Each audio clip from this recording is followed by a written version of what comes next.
Yes, they have already landed in Douala. And yes, at 6 p.m. Nigerian time later today, at the Stade de la Réunification, that's the Reunification Stadium in Douala, Cameroon. We'll be seeing a clash of titans, a clash of football giants. Yes, any day, anytime, a clash between Nigeria and Cameroon at any event. Yes, be it age grade, men or women in this case. We'll definitely see sparks flying. And yes, both countries will be seeking to take no prisoners when they clash in Douala later today, Friday. Yes, for a place in the final round of the African qualifying series for this year's Women's Olympic football tournament. We're taking a look at the FIFA rankings or the CAF rankings. Nigeria's women, they are still atop of the African rankings. Yes, especially that impressive World Cup run they had last year in Australia and New Zealand. Well, all thanks to their round of 16 finish at last year's World Cup, even though they lost in penalty shootout to eventual finalists, the Lionesses of England right there.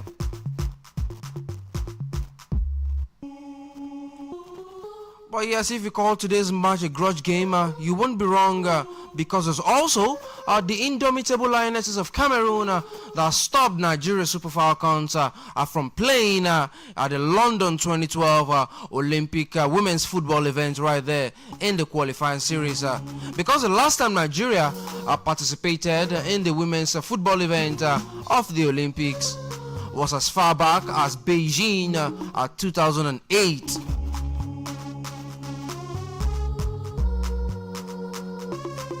And right now, Coach Randy Waldrum, who is now back to the fold of the Nigerian Super Falcons team, has recalled Ashley Plumter, who incidentally last place for Nigeria at the Australia and New Zealand FIFA World Cup last year. Also, Alimatu Ayinde, Tony Payne, Christy Uchebe will also get to play in that wonderful midfield pairing that we have seen in recent times. Deborah Biodun would also be hoping to dazzle as she has been doing in the green and white of Nigeria. Well, do not forget the game will be 6 p.m. at Nigerian time later this evening. So yes, let's cheer Nigeria's Super Falcons as they hope to pick one of the qualifying tickets to this year's women's football tournament in the Paris 2024 Olympics.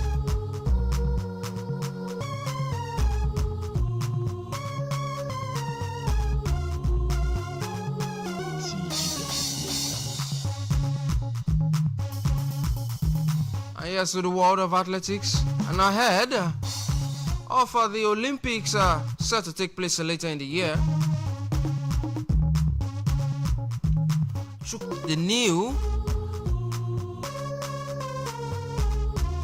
beat the record in the world of shot put, talking about the African scene, and now he has set a new indoor African record after beating the Paris 2024 Olympic qualifying mark after landing a massive 21.63 meters in a qualifying meet held in the Czech Republic during the week.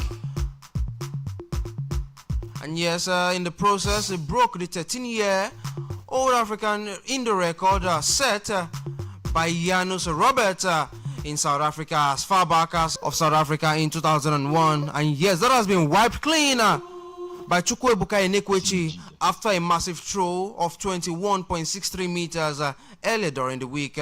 But he was able to finish second in the event behind New Zealand's Tom Walsh, who also set a record of 21.96 meters for himself.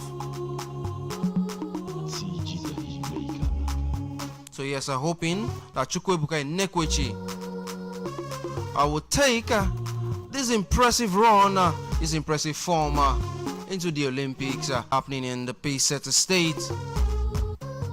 And yes, when I say massive, it is no understatement.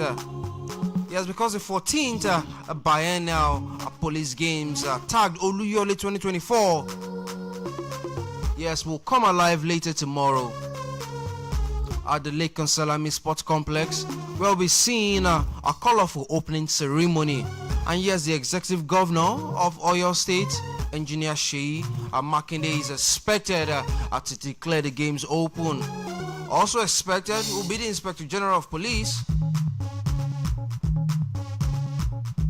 IGP Olukayode Egbetokun, who is also expected to be on ground later tomorrow. Yes, when the games, the 14th edition, the 14th biennial police games will be declared open later tomorrow. For boxing, mixed martial arts, swimming, tennis, table tennis, badminton, wrestling, karate, and other sports are expected to go down from tomorrow. But tomorrow will be the opening ceremony. But from Sunday, yes, the games will start in earnest. And yes, police officers around the world, because it won't be a Nigerian affair alone. We're expecting officers even outside of the country to even come and fight for laurels as in the past.